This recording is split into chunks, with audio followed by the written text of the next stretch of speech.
বন্ধুরা বিএসএফের তরফ থেকে যে 6 বাহিনীর ভ্যাকান্সি বার হয়েছে তার অনলাইন অ্যাপ্লিকেশন প্রক্রিয়া আজ থেকে শুরু হয়েছে। তোমাদেরকে আমি যেমনটি বলেছিলাম যে যেদিন থেকে তোমাদের অনলাইন অ্যাপ্লিকেশন শুরু হবে সেই দিন তোমাদের ফুল নোটিফিকেশান বিএসএফের অফিসিয়াল ওয়েবসাইটে আপলোড করে দেওয়া হবে। তো আজ তোমাদের বিএসএফের অফিসিয়াল ওয়েবসাইট যদি ভিজিট করো তো আজ থেকে তোমাদের 9 তারিখ থেকে অনলাইন অ্যাপ্লিকেশন হওয়ার কথা ছিল। তো আজ থেকে তোমাদের অনলাইন অ্যাপ্লিকেশন শুরু হয়েছে এবং এখান থেকে তোমরা সরাসরি কিন্তু ফুল নোটিফিকেশান ডাউনলোড করতে পারবে এবং কোন পোস্টে কত ভ্যাকান্সি রয়েছে এবং বিস্তারিত তথ্য তোমরা কিন্তু নোটিফিকেশান ডাউনলোড করে জানতে পারবে। এখানে দেখো তোমাদের অনলাইন অ্যাপ্লিকেশান যে লিঙ্ক তোমরা দেখতে পাচ্ছ, লিঙ্ক কিন্তু অ্যাক্টিভ করে দেওয়া হয়েছে। তুমি যদি চাও তো অনলাইন অ্যাপ্লিকেশান করতে পারবে। তোমার যদি পূর্বে বিএসএফে অনলাইন অ্যাপ্লিকেশান করা থাকে তাহলে সেই আইডি পাসওয়ার্ড দিয়েই তুমি কিন্তু লগ ইন করতে পারবে। আর তুমি যদি ফ্রেশ প্রার্থী হয়ে থাকো তাহলে কিন্তু প্রথমত তোমাকে রেজিস্ট্রেশন করতে হবে। এটি কিন্তু রেজিস্ট্রেশন পেজ। এই পেজে তোমাকে রেজিস্ট্রেশন করে কিন্তু তোমাকে ক্যান্ডিডেট লগ ইন অপশানে ক্লিক করে তোমাকে কিন্তু লগ ইন ইমেল আইডি এবং পাসওয়ার্ড দিয়ে কিন্তু তোমাকে লগ ইন হতে হবে। তারপরে কিন্তু তোমাদের অনলাইন অ্যাপ্লিকেশন পেজ খুলে আসবে। সেখান থেকে তোমরা কিন্তু সরাসরি অনলাইন অ্যাপ্লিকেশন করতে পারবে। তো চলো বন্ধুরা নোটিফিকেশানের পাতায় যাওয়া যাক। সেখান থেকে তোমাদেরকে সম্পূর্ণ update A to Z update তোমাদেরকে শেয়ার করে দিচ্ছি। কোন ডিপার্টমেন্টে কত ভ্যাকান্সি রয়েছে, সিআরপিএফ, বিএসএফ, সিআইএসএফ, তার সঙ্গে সঙ্গে আইটিবিপির ভ্যাকেন্সি রয়েছে, অর্থাৎ কেন্দ্রীয় অর্ধসৈনিক বল অর্থাৎ সিএপিএফের যে আমাদের বাহিনীগুলো রয়েছে, সেন্ট্রাল আর্মড পুলিশ ফোর্সের প্রত্যেকটি ভ্যাকেন্সি কিন্তু তোমাদের কন্ডাক্ট করতে চলেছে বিএসএফ, অর্থাৎ বিএসএফের তরফ থেকে কিন্তু এটি বার হয়েছে এবং এই ভ্যাকেন্সিটি কন্ডাক্ট করবে বিএসএফ, অর্থাৎ নোডাল অফিসার হিসাবে বিএসএফ তোমাদের এই ভ্যাকেন্সিটা কন্ডাক্ট করে থাকবে। তো চলো বন্ধুরা সম্পূর্ণ তথ্য তোমাদেরকে শেয়ার করে দিচ্ছি।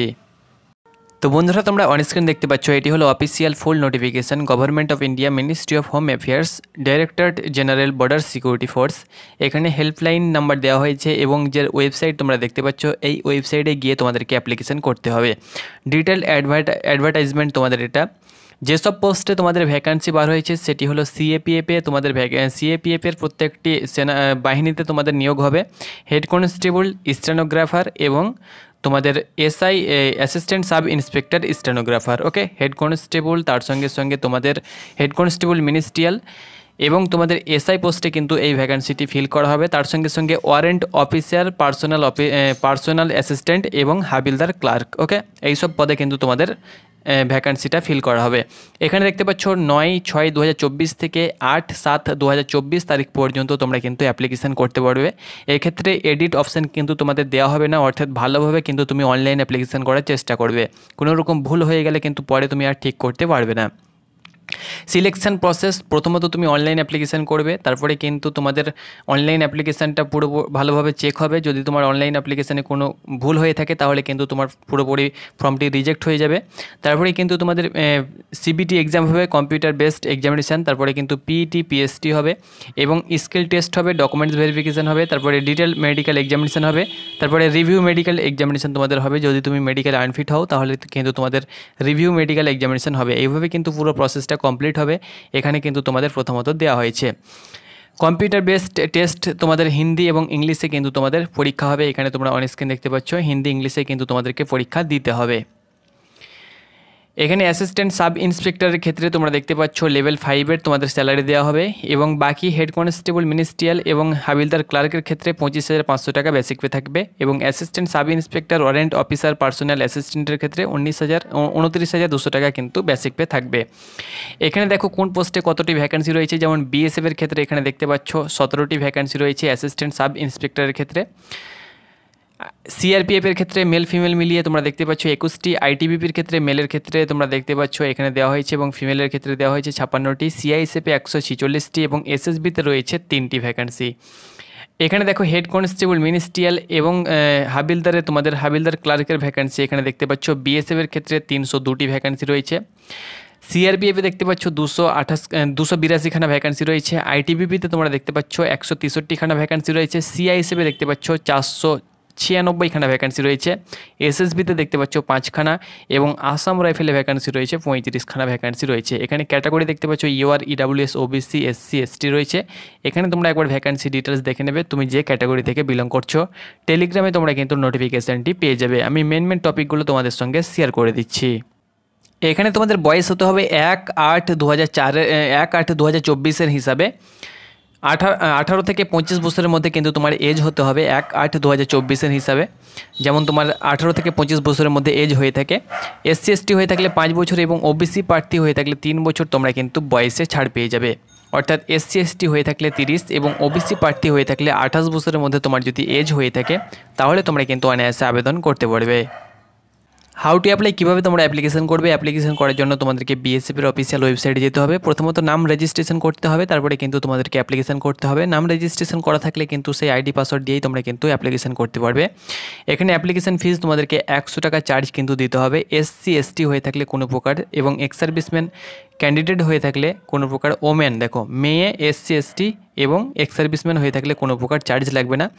বাকি সকলকে কিন্তু 100 টাকা দিয়ে 100 টাকা দিয়ে কিন্তু অ্যাপ্লিকেশন করতে হবে। এখানে দেখো আমাদের কলকাতার হেড যে আমাদের অফিস রয়েছে এখানে দেওয়া হয়েছে। ওয়েস্ট বেঙ্গলের ক্ষেত্রে তোমরা দেখতে পাচ্ছ এই যে হেড বিএসএফের হেড অফিস দেখতে পাচ্ছ, এই অফিস দ্বারা কিন্তু যাবতীয় তোমাদের তথ্য কিন্তু এখান থেকে তোমাদের অফলাইনের মাধ্যমে তোমরা কিন্তু পেতে পারো। তবে এখানে দেখো বন্ধুরা, তোমাদের দেওয়া হয়েছে তোমাদের সিলেকশন যে প্রসেসটা সেটা কিন্তু প্রথমে সিবিটি এক্সাম হবে না, কিন্তু শর্ট নোটিফিকেশানে প্রথমে সিবিটি এক্সাম ছিল। তো এখানে দেখো প্রথমে কিন্তু তোমাদের পিইটি পিএসটি হবে, তারপরে কম্পিউটার বেসড এক্সামিনেশান হবে, তারপরে স্কিল টেস্ট হবে, তারপরে ডকুমেন্টস ভেরিফিকেশান হবে, তারপরে তোমাদের মেডিকেল এক্সামিনেশান হবে, ডিএমই আর এমই হবে, তারপরে কিন্তু তোমাদের ফাইনাল মেরিট লিস্ট তৈরি হবে।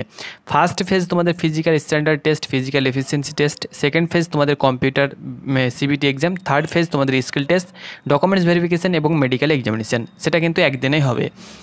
এখানে দেখো 165 সেন্টিমিটার মেলের ক্ষেত্রে, সকলের ক্ষেত্রে কিন্তু উচ্চতা হতে হবে 77 নর্মাল চেস্ট এবং 5 সেন্টিমিটার ফুলাতে হবে। আর বাকি মেল ক্যান্ডিডেটস যারা গোর্খা, গারোয়ালস রয়েছে, ডোগরাজ রয়েছে, মারাঠিজ রয়েছে, নাগাল্যান্ড এবং নর্থ ইস্টের যেসব রাজ্যগুলো রয়েছে সেখান থেকে, যেমন সিকিম, নাগাল্যান্ড, অরুণাচল প্রদেশ, মণিপুর, ত্রিপুরা, মিজোরাম, আসাম, তাদের ক্ষেত্রে 162.5 সেন্টিমিটার, 77 নর্মাল চেস্ট এবং 5 সেন্টিমিটার ফুলাতে হবে। আর এখানে all candidates belong to ST, অর্থাৎ তুমি যদি এসটি হয়ে থাকো 162.5 সেন্টিমিটার, সকলের ক্ষেত্রে 76 নর্মাল চেস্ট 5 সেন্টিমিটার ফুলাতে হবে। মেয়েদের ক্ষেত্রে 155 সেন্টিমিটার, সকলের জন্য চেস্ট কোনো প্রকার লাগবে না। আর ফিমেল ক্যান্ডিডেটস যারা নর্থ ইস্ট থেকে বিলং করছে এবং গোর্খা, গারোয়ালস, কামরূপী রয়েছে তাদের ক্ষেত্রে 150 সেন্টিমিটার। ফিমেল ক্যান্ডিডেটস এসটির ক্ষেত্রে 150 সেন্টিমিটার। ওকে, এখানে ওয়েট দেখো তোমাদের বলে দেওয়া হয়েছে তোমাদের মেডিকেল স্ট্যান্ডার্ড হিসাবে এবং বয়সের পারপাসে কিন্তু তোমাদের ওয়েট নেওয়া হবে। ছেলেদের ক্ষেত্রে 50 কেজি এবং মেয়েদের ক্ষেত্রে 40 কেজি প্লাস থাকলে আশা করছি তোমরা কিন্তু ওজনে কোয়ালিফাই করে যাবে। এখানে হাইট অনুসারে কোনো প্রকার তোমাদের ওজন নেওয়া হয় না। 1600 মিটার রান দেখো করতে হবে 6 মিনিটে মেলকে, এবং for female candidates 800 metre run করতে হবে 4 মিনিট 45 সেকেন্ড সময়। শর্ট নোটিফিকেশানে তোমাদের লং জাম্প, হাই জাম্প ছিল, কিন্তু এখানে কোনো প্রকার লং জাম্প, হাই জাম্প তোমাদেরকে করতে হবে না, অর্থাৎ ফুল নোটিফিকেশানটাই কিন্তু ফাইনাল নোটিফিকেশান। ওকে, এখানে দেখো computer based test CBT exam যেটা তোমাদের সেকেন্ড ফেজ হবে, সেখানে কিন্তু দেখো হিন্দি এবং ইংলিশ থাকবে তোমাদের অপশনাল হিসাবে। তুমি ইংলিশ তো ইংলিশ করতে পারো, আর হিন্দি তো হিন্দি গ্রামার করতে পারো। 20টি কোয়েশ্চেন থাকবে। জেনারেল ইন্টেলিজেন্স 20টি, নিউমেরিক্যাল অ্যাপটিটিউড থাকবে তোমাদের 20টি। তার সঙ্গে সঙ্গে তোমরা দেখতে পাচ্ছ ক্লিরিক্যাল অ্যাপটিটিউড থাকবে তোমাদের 20টি। কম্পিউটার নলেজ থাকবে তোমাদের 20টি কোয়েশ্চেন। টোটাল তোমরা দেখতে পাচ্ছ 5 20 100টি কোয়েশ্চেন থাকবে। 100 নম্বরের পরীক্ষা হবে। 1 ঘন্টা তোমাদের 40 মিনিট সময় থাকবে। 100 মার্কে পরীক্ষা হবে। হিন্দি ইংলিশে তোমাদের পরীক্ষা হবে। সিবিটি এক্সাম এটাও কিন্তু তোমাদের হবে। এখানে বন্ধুরা নেগেটিভ মার্কিংয়ের ব্যাপারে দেওয়া নেই, সেহেতু এখানে তোমাদের নেগেটিভ মার্কিং তোমাদের থাকছে না। যদি তোমাদের নেগেটিভ মার্কিং থাকতো তাহলে কিন্তু এখানে পুরোপুরিভাবে দিয়ে দেওয়া হতো। যাবতীয় তথ্য তোমরা মেল থ্রু, SMS থ্রু তোমরা কিন্তু আপডেটগুলো পেয়ে যাবে। এখানে কোন কোন চ্যাপ্টার থেকে তোমাদের কোয়েশ্চেনগুলো করা হবে এখানে কিন্তু তোমাদের মেনশন করে দেওয়া হয়েছে। জেনারেল নলেজ কোথা থেকে কোয়েশ্চেন আসবে সব কিছু দেওয়া হয়েছে। স্কিল টেস্ট তোমাদের হবে, শর্ট হ্যান্ড টেস্ট যেটা তোমাদের টাইপিং টেস্ট সেটা কিন্তু হবে। এখানে দেখো স্কিল টেস্ট যেটা সেটা কিন্তু তোমাদের ডকুমেন্টস ভেরিফিকেশান এবং মেডিকেল এক্সামিনেশান স্কিল টেস্ট তোমাদের তখনই হবে। এখানে স্টেনো এবং যারা স্টেনোর ক্ষেত্রে টাইপিং টেস্ট তোমরা দেখতে পাচ্ছ হেড কনস্টেবল মিনিস্ট্রিয়াল এবং হাবিলদার ক্লার্কের ক্ষেত্রে অনলি। তাদের ক্ষেত্রে এখানে দেখতে পাচ্ছ 10 মিনিটে 80টি ওয়ার্ড মিনিমাম তুলতে হবে, এবং এখানে দেখতে পাচ্ছ ট্রান্সক্রিপশান এখানে 50 মিনিটে ইংলিশ ওয়ার্ড তোমাদেরকে 65 মিনিট এবং 50 মিনিট তোমাদেরকে টাইপিং করতে হবে, এবং এখানে হিন্দি তোমরা দেখতে পাচ্ছ 65 মিনিটস হিন্দি অন কম্পিউটার তোমাদেরকে টাইপিং করতে হবে। ওকে, এখানে সাফ কিন্তু তোমাদের দেওয়া হয়েছে। এখানে স্পিড তোমাদের যেটা থাকতে হবে, অর্থাৎ টাইপিং স্পিড যেটা ইংলিশে কিন্তু মিনিটে তোমাদেরকে 35টি ওয়ার্ড এবং হিন্দি টাইপিং 30টি ওয়ার্ড তোমাদের তোলার গতি থাকতে হবে। ওকে, এটা থাকবে তোমাদের স্কিল টেস্ট বা টাইপিং টেস্ট। তারপরে তোমাদের ডকুমেন্টস ভেরিফিকেশন হবে। ডকুমেন্টস ভেরিফিকেশানে যেগুলো তোমাদের দেখার সেগুলো দেখবে। ওয়ার্ল্ডে তোমাদের এডুকেশন সার্টিফিকেট দেখা হবে, মাধ্যমিক উচ্চ মাধ্যমিক, তার সঙ্গে সঙ্গে আধার কার্ড, ভোটার কার্ড, তার সঙ্গে সঙ্গে তোমাদের বার্থ সার্টিফিকেট দেখা হতে পারে, নাও হতে পারে, কিন্তু তোমাদের ডোমিসাইলটা দেখা হবে। এভাবে যেসব ডকুমেন্টসগুলো কাস্ট সার্টিফিকেট ফরম্যাট, সেগুলো কিন্তু তোমাদেরকে নিয়ে যেতে হবে ডকুমেন্টস ভেরিফিকেশানের সময়। নিচে তোমাদের শেষে তোমরা ফরম্যাট পেয়ে যাবে। এখানে দেখো তোমাদের প্রত্যেকটি ফরম্যাট দেওয়া হয়েছে কাস্ট ভিত্তিক। যেমন ওবিসির ক্ষেত্রে তোমাদের ফরম্যাট দেওয়া হয়েছে, ইডাব্লিউএসের ক্ষেত্রে দেখতে পাচ্ছ অ্যানেক্সার 7 নিয়ে যেতে হবে। তার সঙ্গে সঙ্গে এখানে দেখতে পাচ্ছ যারা আদার্স ব্যাকওয়ার্ড ক্লাসেস রয়েছে, অর্থাৎ ওবিসি রয়েছে, তাদের ক্ষেত্রে অ্যানেক্সার ভি নিয়ে যেতে হবে। এবং এখানে তোমরা দেখতে পাচ্ছ যারা এসসি এসটি রয়েছে, তাদের ক্ষেত্রে অ্যানেক্সার তোমরা দেখতে পাচ্ছ আইভি, অর্থাৎ অ্যানেক্সার 4 নিয়ে যেতে হবে। এই যে তোমরা দেখতে পাচ্ছ তোমাদের দিয়ে দেওয়া হয়েছে ফরম্যাট, এই ফরম্যাট তোমাদেরকে এই ফরম্যাটটা প্রিন্ট আউট করতে হবে এবং এই ফরম্যাটটা এসডিও স্যারের কাছে সিগনেচার সিল সই নিয়ে করে তোমাদেরকে কাস্ট সার্টিফিকেট এবং ফরম্যাটটা তোমাদেরকে নিয়ে যেতে হবে। এখানে এক্স সার্ভিসম্যানেরও কিন্তু আলাদা করে ফরম্যাট দেওয়া হয়েছে, তো নিচে তোমরা কিন্তু ফরম্যাট পেয়ে যাবে। তো সম্পূর্ণ তথ্য তোমাদেরকে জানিয়ে দিলাম। এডুকেশন কোয়ালিফিকেশানটা তোমাদেরকে দেখিয়ে দিচ্ছি যে এডুকেশন কোয়ালিফিকেশানটা কী চাওয়া হয়েছে। এখানে এডুকেশন কোয়ালিফিকেশান দেখতে পাচ্ছ, candidate must have passed senior secondary school certificate 10+2 examination from a recognise board of university or equivalent. অর্থাৎ তুমি যদি উচ্চ মাধ্যমিক পাস হয়ে থাকো, 12 ক্লাস পাস হয়ে থাকো, তাহলে তুমি কিন্তু এই ভ্যাকেন্সিতে অনায়াসে আবেদন করতে পারছো। ওকে, তো আশা করি তোমাদেরকে বোঝাতে পেরেছি। ধন্যবাদ।